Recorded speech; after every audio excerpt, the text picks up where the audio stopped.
증거할 본문 말씀입니다. 호세아서 9장 1절에서 17절까지인데요. 일부를 읽겠습니다. 이스라엘아, 너는 이방 사람처럼 기뻐 뛰놀지 말라. 내가 행음하여 내 하나님을 떠나고 각 타작마당에서 음행의 값을 좋아하였느니라. 타작마당이나 술틀이 저희를 기르지 못할 것이며 새 포도주도 떨어질 것이요, 저희가 여호와의 땅에 거하지 못하며 에브라임이 애굽으로 다시 가고 아수르의 더러운 것을 먹을 것이니라. 8절, 에브라임은 내 하나님의 파수꾼이오늘 선지자는 그 모든 행위에 새 잡는 자의 금을 갖고 또 그 하나님의 전에서 원한을 품었도다. 저희는 기브아 이스대와 같이 심히 패괴한지라 여호와께서 그 악을 기억하시고 그 죄를 벌하시리라. 옛적에 내가 이스라엘 만나기를 광야에서 포도를 만난같이 하였으며 너희 얼져보기를 무화과나무에서 처음 맺힌 열매봄같이 하였거늘 저희가 바알볼에 가서 부끄러운 우상에게 몸을 들이므로 저희의 사랑하는 우상같이 가증하여 졌도다.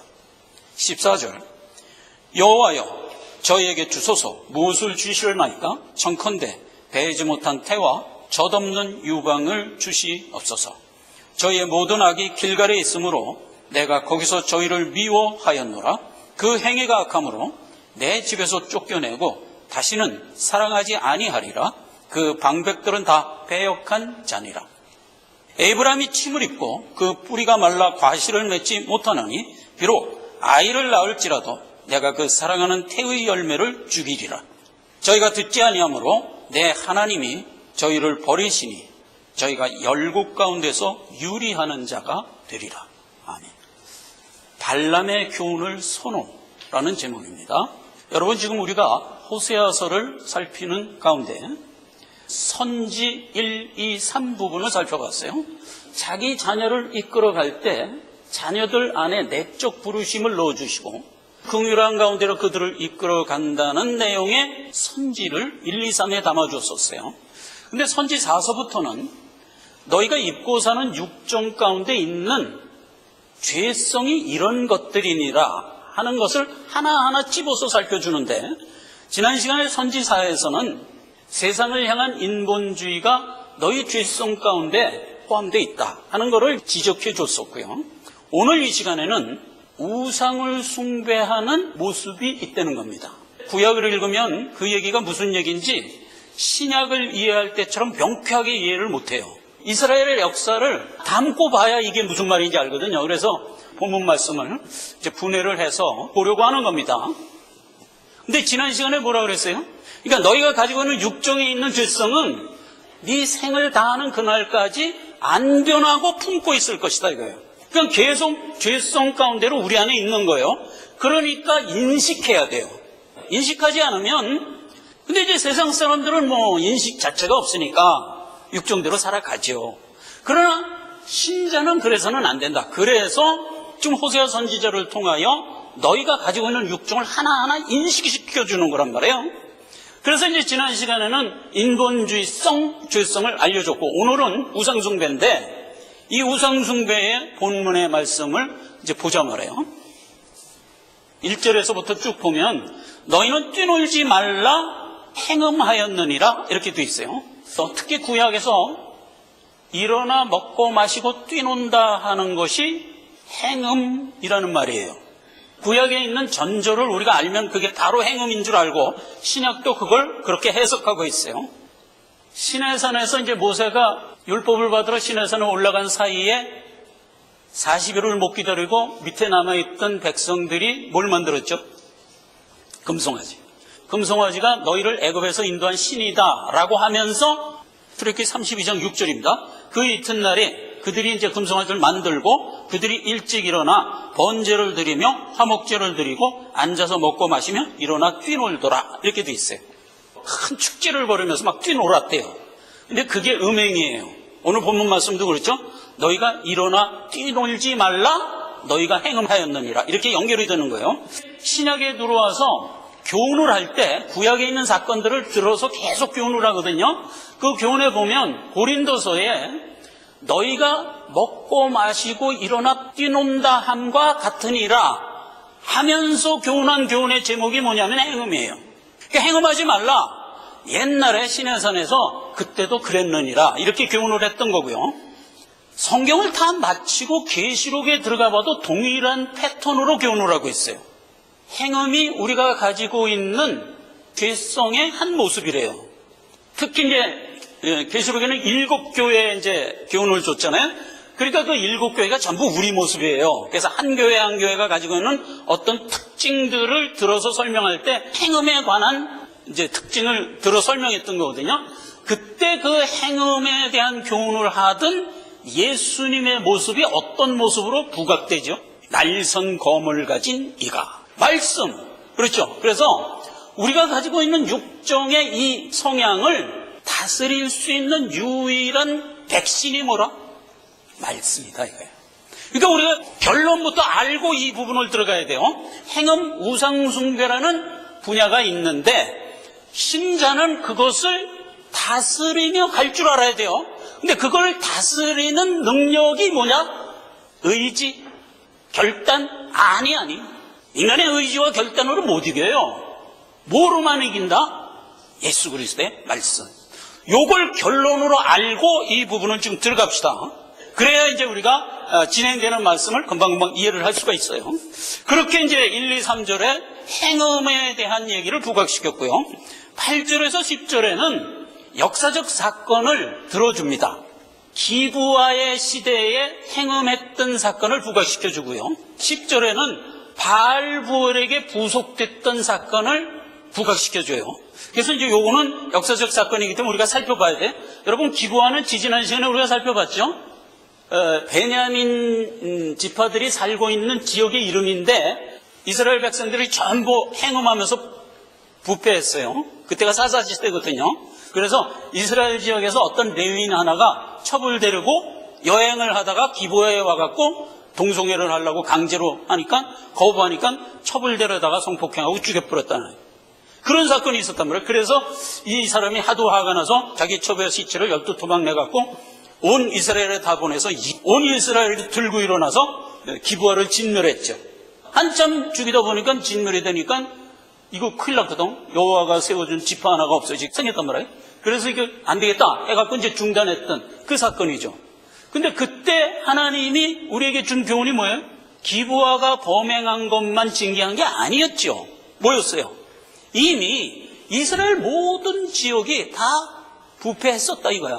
근데 부패한 자가 부패한 자에게 당하니까 기브아만 친 게 아니라 이스라엘도 쳤죠. 그래서 이쪽도 치고 이쪽도 치면서 둘 다 쳐서 진멸하도록 했던 여호와의 손길, 이게 교훈이었다고요. 호세아 선지자가 자 그때도 그렇게 행음으로 너희가 여호와 하나님 앞에 호되게 한번 당했지 않느냐 이렇게 됐고 10절에는 바알볼 사건을 부각시켜요. 근데 이 바알볼 사건은 언제 있었냐면 마지막으로 모세가 가나안을 입성하기 직전에 모세는 죽죠. 그렇죠? 느보셋네살 죽습니다. 죽기 바로 직전에 일어났던 사건이에요. 그래서 그 사건은 조금 이따 살펴볼 거예요. 그래가지고 14절 이후에 무슨 얘기로 이어지냐면 너희가 이렇게 우상을 숭배하고 행음을 하는 이 속성을 그대로 가지고 살아간다면 누구한테 하는 얘기예요 지금? 이스라엘 백성, 택한 자녀에게 하는 얘기예요. 오늘날 신자인 우리에게 하는 얘기예요. 그렇게 살아간다면 어떻게 된다?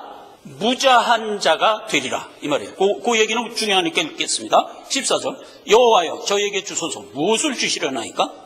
배지 못한 태와 젖없는 유방을 주시옵소서. 이거는 이제 어떤 객관적인 나레이션이 얘기를 하는 거예요. 저들이 저렇게 부패하니 차라리 무자한 자가 되게 하옵소서 이렇게 된 거예요. 성경에서 무자한 자가 된다는 건 무슨 뜻이죠? 자식이 있어야 복을 받는 거예요. 구약에는. 근데 자식이 없으면 무슨 뜻이죠? 하나님의 은혜가 떠나갔다 이런 뜻이에요. 배지 못한 태, 젖없는 유방을 가진 자가 저주받은 자예요. 그것 때문에 평생 통곡하면서 울었던 사람 하나가 있는데 그게 누구죠? 라헬. 그 라헬이 무자해갖고 평생 통곡을 했어. 그 라헬의 슬픔같이 되게 하소서. 요렇게 지금 나레이션이 선언을 하고 있는 거예요. 근데 이 얘기 꼭 기억해 놓으세요. 왜냐하면 오늘 본문의 주제가 이 얘기예요.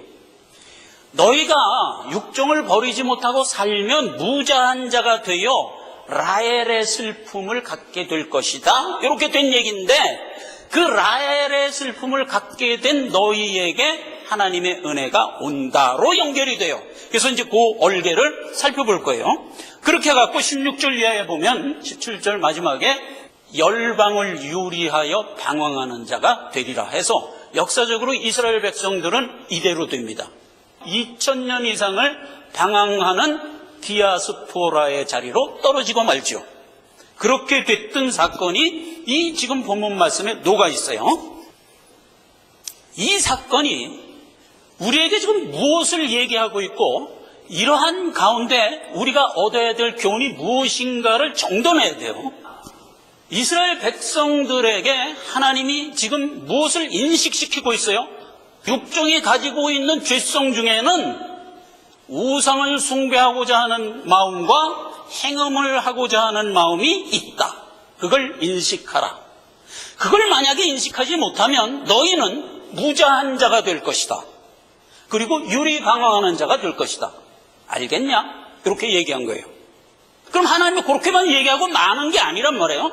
그런 상태에 있는 그 택한 자녀들의 행보 속에 어떻게 우리를 구원해내는가를 봐야지. 택한 자녀들이 우상을 숭배하는 것은 누군가가 와서 미혹을 했기 때문에 그렇대요. 옛날에 아담과 하와가 가만 앉아서 하나님의 선악과를 먹어볼까? 하고 생각하기보다는 누가 와서 미혹을 했어요? 뱀이 와서 미혹을 했단 말이에요. 그 얘기에 기본적으로 시편 140편 5절에 이렇게 기록됐어요. 교만한 자가, 여기서 교만한 자가 누구예요? 사단이에요. 사단이 나를 해하려고 올무와 줄을 놓으며 길 곁에 그물을 치며 함정을 두었나이다. 여러분, 성도들이 걷고 있는 이 세상은 뭐라고요? 죄된 세상. 그럼 죄된 세상을 걸어가는 우리는 어떤 상태를 걷고 있는 거예요? 미혹이 만개되어 꽉 들어찬 곳을 걸어가고 있어요. 그러니까 우리는 자칫 잘못하면 덫을 밟고 자칫 잘못하면 함정에 빠진다니까. 그렇게 된 상태라는 걸 기본적으로 이해하란 말이에요. 근데 하나님이 그런 위험천만한 지레지대를 우리로 지금 걷게 하는 거예요. 지금 구속사란 말이에요. 그러니까 우리를 구속하는데 그런 토양을 걷게 하는 의도가 있겠지. 그건 은혜예요. 언제나 은혜예요. 그래서 이제 그런 토양을 우리는 걷고 있는 거예요. 여기저기 덫이 깔려있고 함정이 파져있고 미혹이 난무하는 이것을 우리가 지금 통과하고 있단 말이에요. 기본적으로 그걸 알아라. 그런 상태에서 안전한 도피처가 너희에게 언제나 있다 이 말이에요. 그러니까 이 결론부터 우리가 알고 이 문제를 들어가야 돼요. 그래서 안전한 도피처, 요한복음 3장 36절. 아들을 믿는 자는 영생이 있고 아들을 순종치 않은 자는 영생을 보지 못하고 도리어 하나님의 진노가 그 위에 머물러 있느니라. 예수를 믿는 믿음을 갖고 이 길을 걷고 있어요. 그래서 우리에게 확보된 게 뭐라? 영생. 근데 예수를 안 믿는 자도 이 동일한 길을 걷고 있어요. 그럼 그들은 필히 어떻게 될까? 진멸. 이렇게 구별되는 거예요. 그래서 우리는 비록 위험천만한 지대를 걷고 있지만 영생을 이미 확보한 상태에서 걷고 있다. 그래서 우리는 믿어야 돼요. 살아서 나의 본향까지 가기 위해서는 반드시 예수를 믿어야 돼요. 그렇죠? 안 믿으면 진멸이다. 에스겔서 33장 7절에도 동일한 말씀이에요. 인자야, 인자, 택한 자, 인자야, 내가 너로 이스라엘 족속의 파수꾼을 삼음이 이와 같으니라. 그런즉 너는 내 입의 말을 듣고 나를 대신하여 그들에게 경고하며 가라. 택하였다는 건 사실 파수꾼으로 세운 거예요. 그래서 파수꾼으로 세우고 내가 네게 준 믿음을 너는 갖고 그걸 선포하며 간다면 이 말이에요. 너도 안전할 뿐만 아니라 너와 같이 택한 자녀들이 듣고 너와 함께 안전한 그 길을 가게 될 것이다. 이렇게 된 게 구속사의 사실상 하나님이 펼치는 은혜로운 손길이에요. 조금 전에 우상을 숭배하는 이 속성이 우리의 육종 가운데 배직으로 있어요. 올무에 걸려갖고 고난을 당했던 역사적 사건 두 개를 지칭했어요. 하나는 기부화 사건이고 하나는 바알볼 사건인데, 기브아 사건은 우리가 지지난 시간에 자세히 살펴봤기 때문에 이제 더 안 살펴보고 오늘은 바알볼 사건을 살펴볼 거예요. 여기가 사해죠. 여기가 이제 요단강이에요. 그래서 광야 40년을 쫙 돌아다니면서 이제 가나안 들어가면 돼요. 들어가갖고 여리고성부터 쳐부셔갖고 이제 가나안을 정복했잖아요. 근데 바로 그 직전이에요. 이스라엘 백성들이 요 모압 평지예요. 여기가 평지인데 일단 진을 쳤어요. 그때 바알볼 사건이 생긴 거예요. 때는 언제냐면 BC 1500년경이에요. 그러니까 지금으로부터 3500년 전 얘기예요. 지도를 보면 이렇게 돼 있어요. 여리고를 들어갈 작정이에요, 지금. 모세는 여기가 느보산이죠. 여기서 죽어요. 바알불이라는 지명도 있어서, 그게 모압 평지에 있는 지명인데, 이 지명에 진을 치고 있어요. 그때 바알볼 사건이 생긴 거예요. 그 다음을 봅시다. 자, 이스라엘 백성이 진을 친 모습이에요. 몇 명이죠? 200만. 그래서 이제 구약을 읽으신 분도 다 알죠. 그래서 이제 계수할 때 보니까 뭐 누구 지파가 이거 다 모아보니까 200만이더라. 그래서 200만이 진친 거예요. 200만이 진친 거를 뭐 본 적은 당연히 없고 상상을 좀 해보셨어요, 여러분? 대단해요. 저는 이 비슷한 거를 한번 경험한 적이 있어요. 1990 몇 년도인가 연동 기억 안 나는데, 그때 세계 보이스카우트 대회를 근무하던 회사의 리조트에서 했어요.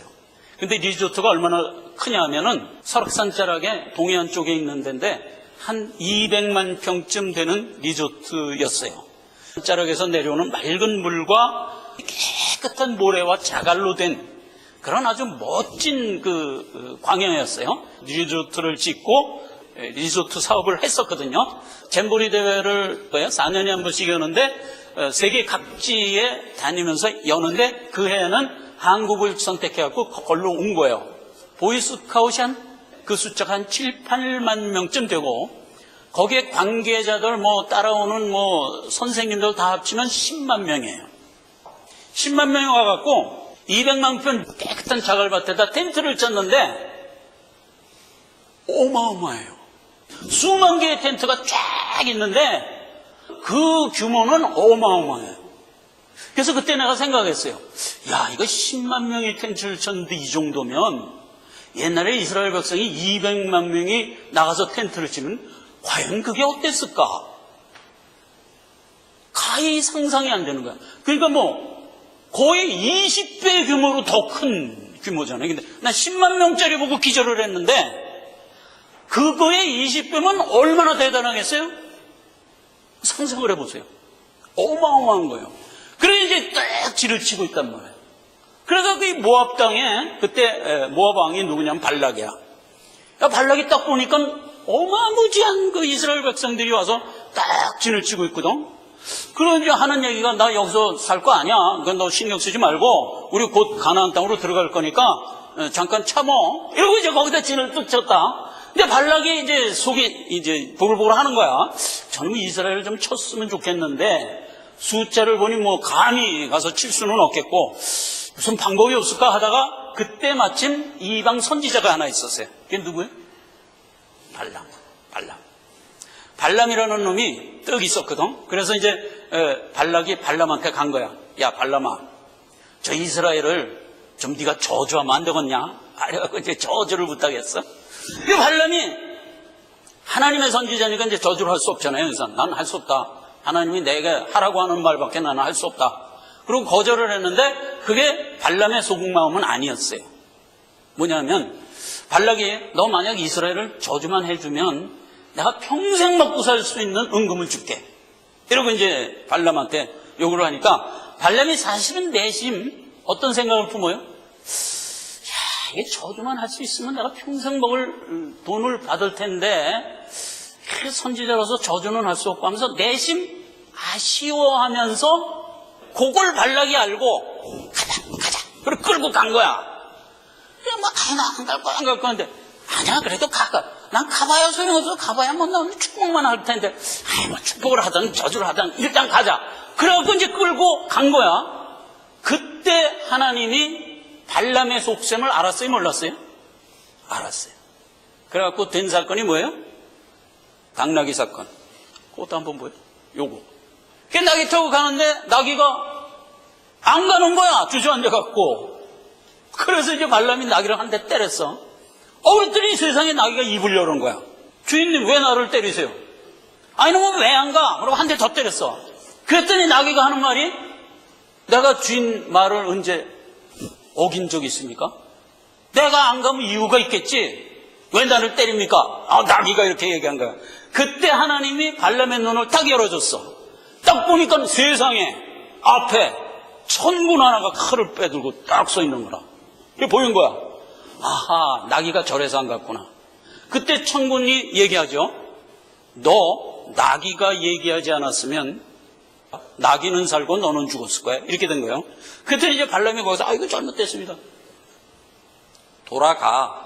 원래 이렇게 얘기해야 되잖아요. 그런데 일부러 천사가 가서 한번 저주를 하든지 축복을 하든지 한번 해봐. 겁나는데 이제 발람이 갔어. 가갖고 이걸 딱 본 거예요. 약간 언덕에서 이제 발락하고 둘이 봤죠. 말을 하는데 속에서는 저주를 하고 싶지. 근데 말은 어떻게 나와요? 축복이 나와요. 그게 3번을 해요. 근데 이때 발람이 한 축복이 내용이, 그러니까 1500년 후에 올 예수 그리스도를 이때 선포를 하죠. 예수가 올 거야 하는 걸 선포를 하고, 그 다음에 이 아름답게 펼쳐진 이스라엘 진영을 보고, 아름다운 저 이스라엘 진영이요, 암사자의 무리의 날개 같도다 하면서 축복을 하죠. 발람은 지가 한 게 아니라 하나님이 이제 시켜서 그 축복을 3번을 합니다. 그랬더니 이제 발락이, 이 사람 저주하려니까 축복만 하고 말해. 할 수 없네. 헤어집시다. 헤어졌어. 만약 당신이 그때 저주를 했다면 평생 먹고 살 은금을 내가 줬을 텐데 아쉽다. 그러면서 이제 헤어졌어. 발람이 이제 헤어져서 돌아오면서 진짜 아쉬웠겠어요? 안 아쉬웠겠어요? 발람이 아쉬워서 죽는 거예요. 저주만 하면 저 평생 먹고 살 돈을 내가 받을 수 있었는데 저주를 못하다니 참 선지자의 비예요. 이러면서 이제 돌아가는데 그때 발람의 꾀를 하나 생각내요. 다시 발락을 불러요.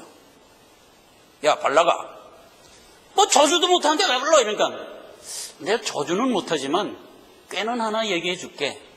뭔데? 그러니까 너희가 섬기는 모압신 제삿날 이스라엘 백성들을 초청하지 그러냐? 요 한마디 딱 하고 돌아가요. 그래 바로 그거다. 그래갖고 이스라엘 백성을 초청했어요. 모압 신전 제사 때. 모압 신전 제사는 어떤 식으로 제사를 했다고요? 모압 신을 앞에 놓고 먹고 마시며 일어나 뛰놀더라. 그런 제사 지내는 모습을 본 적이 있어요, 여러분? 현세에도 많아요.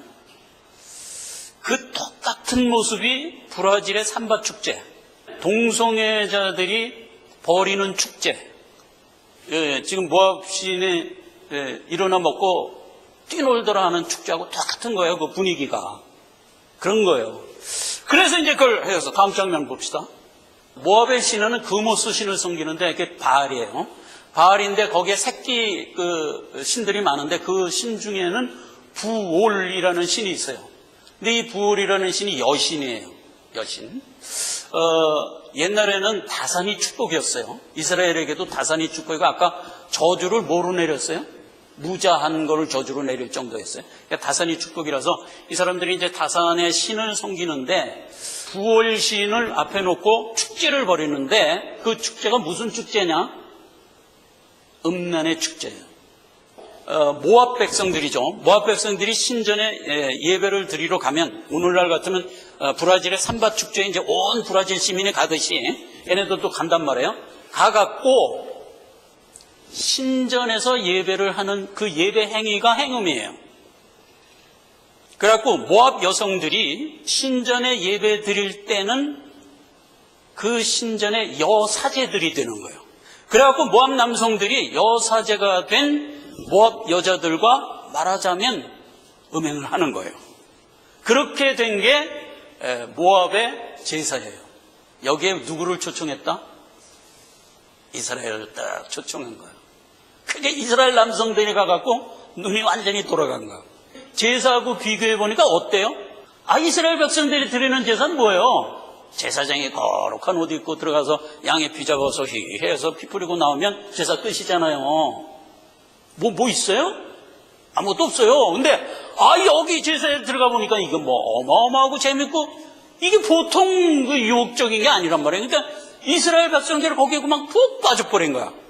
그래갖고 시므온 자손의 시므리라는 청년 하나가 여제 중에서도 아주 우두머리 여자가 하나 있었는데 이름이 뭐냐면 고수비야, 고수비. 그게 이제 미디안 족장, 수르라는 족장의 딸인데 그 고수비가 모압 여자 중에서는 아마 제일 우두머리였던 것 같아. 그래갖고 그 고수비와 함께 세상에 이스라엘 장막, 그래갖고 자기 장막으로 쑥 들어가네. 그러니까 뭐 여호와 하나님이 뭐 진멸을 해갖고 이스라엘 진에 연병을 확 쫓버린 거예요. 몇 명이 죽었어요? 24,000명이 연병으로 죽었더라고요. 그때는 모세가 아직 살아있을 때고 이미 아론은 죽었을 때예요. 호르산에서 아론이 죽어갖고 아론의 아들 엘리야살을 대신 제사장으로 세웠을 때인데 그 엘리야살의 아들이 비느하스라는 아들이 있었어요. 이 비느하스라는 아들이 격분을 해갖고 창을 들고 들어가서 그 시므리하고 고수비를 한꺼번에 꿰뚫어 버리죠. 그렇게 해서 죽이니까 하나님이 퍼부었던 연병이 그치고 평화가 돌아왔더라. 그 사건이 무슨 사건? 바알부올에 구속됐던 역사적 사건이다. 요게 지금 누구예요? 이게 엘라살의 아들 비느하스야. 창 들고 가서 퍽 찔러 죽여둔 거야. 그래갖고 이제 연병이 끝쳤어요. 자, 이 역사적 사건을 가지고 은혜를 받아야 되고요. 하나님이 우리에게 주고자 하는 메시지를 캐치해야 됩니다. 그러니까 우리하고 불신자는 어떤 면에서 같아요? 육신을 입고 있다는 면에서는 동일한 거예요. 그래서 우리에게도 우상을 숭배하고자 하는 성향과 행음을 하고자 하는 성향이 있고 불신자에게도 있어요. 그런데 불신자가 그러한 성향으로 평생을 살아가고 신자가 혹 그러한 성향으로 살아갔을 때 어떤 차이가 나느냐 하는 거예요. 결론부터 얘기하면 불신자가 그러한 성향으로 자기 평생을 살면 어떻게 된다? 볼 거 없어요. 그냥 요한풀. 연병으로 죽는 거예요. 근데 신자가 그와 같은 모습을 보이면 어떻게 될까? 일단 무자한 자의 자리로 떨어뜨려 놓고 유리방황하는 자리로 떨어뜨려 놔요. 그리고 자기 평생에 하나님의 구원의 은혜가 가입하여 살아나는 것으로 역사해요. 왜 그럴까? 내 새끼는 죽으면 안 되잖아요. 그리고 하나님이 어떻게 언약을 했어요? 너는 반드시 살아서 내 본향의 후사가 될 것이다. 아브라함 때 언약했죠? 나는 너를 죄 가운데서 불러서 젖과 꿀이 흐르는 가나안 땅을 내게 유업으로 주려고 불렀다. 그래갖고 언약을 했죠. 고기를 잘라서 각을 뜨고 그 사이를 하나님이 지나가는 것으로 언약을 했어요. 만약 내가 이 언약을 어길 때는 나는 죽으리라 이렇게 돼요. 하나님이 죽겠다는 얘기는 어떤 의미라고요? 반드시 이루리라. 하나님 죽을 수 없으니까 반드시 이루리라. 그래서 하나님은 우리를 죄 가운데서 불러서 젖과 끓이운 가나안 땅에 들이기로 작정을 하고 우리를 지금 이끌고 있어요. 그러면 가나안의 젖과 꿀이 흐르는 복지는 무엇에 대한 상징? 내가 가야 할 천성에 대한 상징. 그러니까 하나님은 자기 백성을 왕국의 후사로 세우기로 언약하여 이끌고 가고 있기 때문에 비록 죄 중에 떨어져도 망할 수가 없어요. 일단 무자한 자리까지 떨어뜨리고 그리고 유리방황하는 자리까지 떨어뜨리고 하는 식으로 우리에게 인식을 계속 임팩트로 가하고 끝내는 구원한다 하는 것으로 된 얘기예요. 이걸 기본적으로 알란 말이에요. 너희가 음행 가운데 살아가면 불신자는 그냥 그 음행으로 죽는 거야. 뭐 볼 것도 없어요. 평생 그 음행 간직하고 살다가 결국 생마감하면 그냥 연불이에요. 그러나 우리는 아니에요. 그 아닌 것을 역사적으로 또 살펴봐야죠. 모세가 이 사건을 자기가 죽기 직전에 눈앞에서 본 거잖아요. 자기가 알잖아요. 난 이제 죽을 건데 너희들이 아직도 이렇게 엎치락뒤치락 하고 있으면 되냐 해서 마지막 교훈을 주고 모세는 느보산에서 죽어요. 그때 모세가 마지막으로 한 교훈을 한번 보자고요. 신명기 4장에 모세가 한 얘기, 이건 읽으면 여러분 알아요. 이스라엘아, 이제 내가 너희에게 가르치는 규례와 법도를 준행하라. 3절, 여호와께서 바알볼의 일을 인하여 행하신 바를 너희가 목도하였거니와 바알볼을 쫓은 모든 사람을 너희 하나님 여호와께서 너희 중에서 진멸하였도다. 24,000명이 죽은 것을 너희가 목도하였도다. 4절, 오직 너희 하나님 여호와께 붙어 떠나지 않는 너희는 오늘까지 생존하고 있느니라. 이렇게 일단 구분이 되는 거예요. 그러면서 5절 6절에 교훈이 들어갑니다. 내가 나의 하나님 여호와의 명하신 대로 규례와 법도를 너희에게 가르쳤나니 이는 너희로 들어가서 기업으로 얻을 땅에서 그대로 행하게 하려 함이라. 어디 가서? 천성에 가서 후사의 역할을 하게 하려고 내가 너를 불렀지 않느냐. 그러니 너희는 내 말을 지키라. 이렇게 다시 한번 강조를 하면서 6절에 너희는 지켜 행하라. 그리하면 열국 앞에 너희가 지혜요 너희 지식이라. 그들이 이 모든 규례를 듣고 이르기를 이 큰 나라 사람은 과연 지혜와 지식이 있는 백성이라 하리라. 오늘날 세상 사람도 우리를 보고 뭐라고 얘기하죠? 믿는 자니라 하리라 이 말이에요. 그렇죠? 그렇게 교훈한 거예요. 자, 이 똑같은 얘기를 요한계시록에서는 어떻게 얘기하는가 보자고요. 버가모 교회에게 준 교훈입니다. 계시록 2장 12절, 내가 서 있는 데를 내가 아노니 거기는 사단의 위가 있는 데라. 내 이름을 굳게 잡아서 믿는 믿음을 저버리지 말라. 기본적인 교훈을 하는 겁니다. 14절, 그러나 내게 책망할 것이 있나니 발람의 교훈을 지키는 자들이 있도다. 우상숭배와 행음을 아직도 육종 가운데 가지고 있는 자들이 있도다. 우리 다를 향하여 하는 얘기예요. 그들이 이스라엘 앞에 울무를 놓아 우상의 제물을 먹게 하였고 또 행음하게 하였느니라. 그러면서 15절에 이와 같이 내게도 니골라 당의 교훈을 지키는 자들이 섞여 있도다. 교회에게 준엄한 명령을 주는 거예요. 16절, 그러므로 회개하라. 그러지 아니하면 내가 내게 속히 임하여 나의 검으로 그들과 싸우리라. 하나님의 검은 뭐예요? 말씀. 17절, 이기는 자에겐 내가 감췄던 만나를 주고 네 이름을 기록한 흰돌을 주리라. 만나가 뭐예요? 말씀. 이기는 자에게는 말씀 주겠다. 그러니까 결국 성도들을 하나님이 이끄는 능력의 검이 뭐라고요? 말씀. 아까 모세도 뭐예요? 내가 내게 명안한 지식과 규례를 지켜 행하라. 이렇게 얘기했던 거예요. 그러니까 육종을 입고 사는 모든 성도들이 목매관에도 잊지 말아야 할 것은 하나님이 내게 주신 말씀 꼭 붙든다면 바알볼의 축제에서 나올 수가 있다. 그걸 꼭 믿으라. 이렇게 결론으로 준 거예요. 자, 이 사건이 1000년쯤 흐른 뒤에 이스라엘 역사에서 한 번 더 재현됩니다. 그걸 들어가 보면 결론을 우리가 알 수 있어요. 봅시다. 조금 시간이 됐지만 거기까지 봐야 돼요. 아하스 왕입니다. 이스라엘에서 제일 악한 왕 누구? 아합. 유다에서 제일 악한 왕 누구? 아하스. 아람 왕 르신이라는 놈이 이스라엘과 함께 연합을 해갖고 유다를 쳐들어온 거야. 유다 아하스 왕이 힘으로는 도저히 당해낼 수가 없어가지고 부들부들 떨고 있었단 말이에요. 아수르, 그때 신흥 열강으로 막 부상하고 있는 아수르 다글랏이라는 왕한테 찾아가요. 아, 지금 저 아람하고 베가가 우리를 침공해 들어왔는데 좀 도와주시오. 그랬더니 아수르 다글랏이 군대를 일으켜갖고 진군을 해갖고 아람 왕 르신을 확 죽여버렸어요. 아람의 수도가 어디요? 다메섹. 아수르 왕이 승리를 하고 있는 거를 아하스가 이제 영접을 간 거야. 우리를 구원해줘서 고맙습니다. 그래갖고 다메섹까지 이제 간 거야. 딱 가갖고 거기서 뭘 봤죠? 다메섹의 신전을 본 거야. 멋있는데 그대로 그린 거야. 그래갖고 본국으로 보냈어.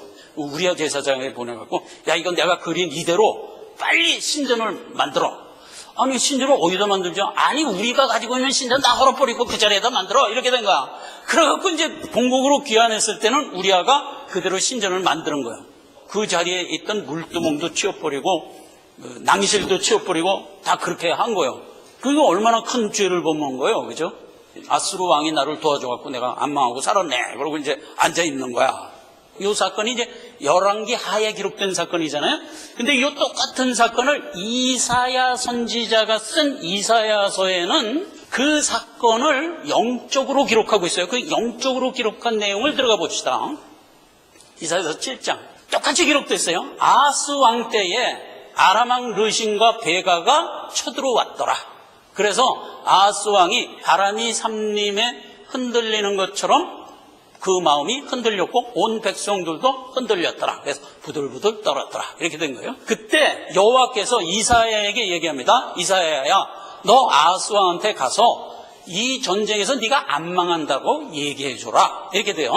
이사야가 아스 왕한테 나옵니다. 아스 왕이요, 하나님이 안 망한다고 합니다. 이렇게 알려줬어요. 그랬더니 아스가 그 말을 믿었어요. 안심을 안 하고 계속 부들부들 떨었더라. 이렇게 된 거예요. 그랬더니 그렇게 못 믿겠으면 하나님이 틀림없이 안 망하게 해줄 거라는 징조를 준다고 그랬는데 그 징조를 한번 구해보시죠. 그러니까 아스가 난 징조도 안 구할 거야. 그냥 부들부들 떨기만 할 거야 하면서 계속 떨었어요.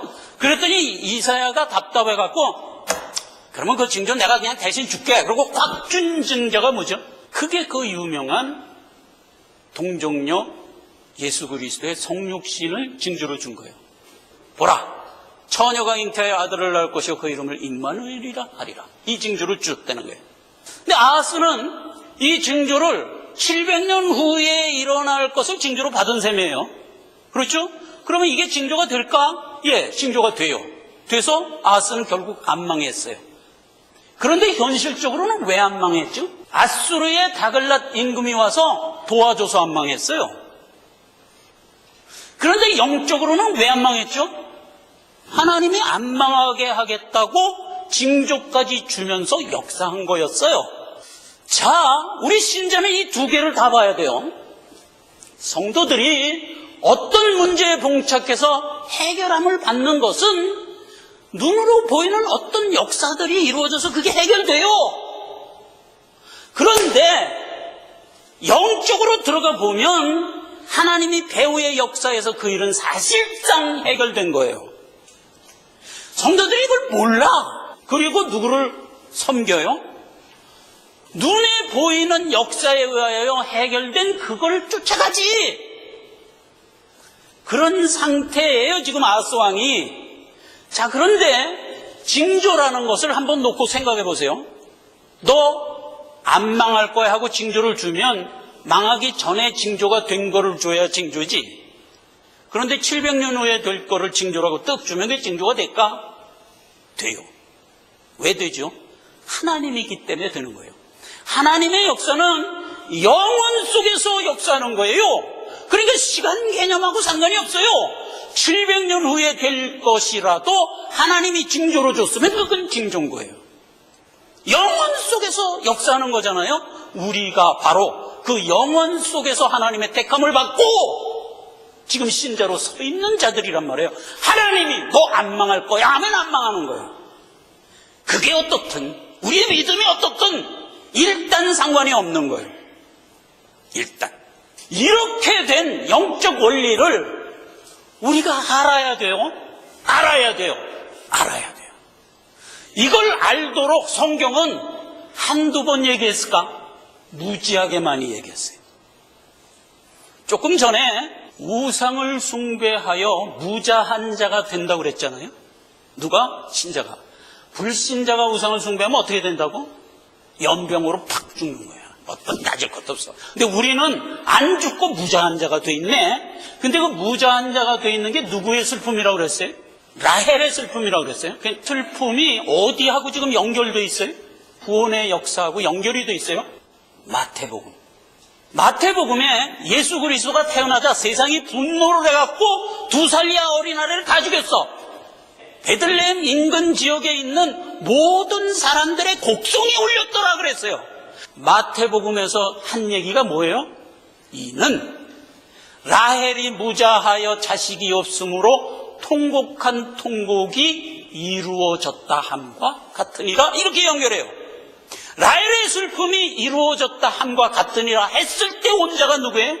아기 예수가 왔단 말이에요. 아하스 사건 때도 동일해요. 아하스가 버들버들 떨면서 다 죽어가는데 안 죽었어. 안 죽으면서 부각된 게 뭐예요? 예수 그리스도의 성육신이 징조로 부각됐던 것처럼. 그래서 신약에 보면 누가 복이 있다? 무자함을 받아서 주저앉아 있는 자가 복이 있다. 이렇게 연결이 되는 거예요. 누가 복이 없다? 죄로 인하여 진멸된 자가 복이 없는 거예요. 그건 진멸이니까. 그러나 내 택한 자녀는 그러한 상태에서 무자한 자로 떨어져 있는 게 복이 있대. 그 얘기가 성경에 기록돼 있잖아요. 야, 이게 왔다 갔다 해서 좀 그렇죠. 그런데 줄기를 지금 안 놓치셨죠, 여러분? 안 놓치셨어요. 누가복음 23장 29절 예수님이 한 소리예요. 보라, 날이 이르면 사람이 말하기를 수태 못한 이와 해산하지 못한 태와 먹이지 못한 저지 복이 있다 하리라. 무자한 자리에 떨어져서 꺼이꺼이 하고 있는 우리가 복이 있다 하리라. 왜지요? 하나님이 와서 그를 구원하기 때문이다, 이 말이에요. 이 하나님의 손길과 은혜를 호세아 선지 5에 이렇게 담아준 거다, 이 말이에요. 이 복을 우리가 오늘날 누리며 서 있는 거예요. 기도합시다. 아버지 하나님 은혜를 감사드립니다. 우리에게 있는 육정이 아무리 사악하다 할지라도 하나님은 그 사악한 대로 우리를 멸망하게 내버려두지 않습니다.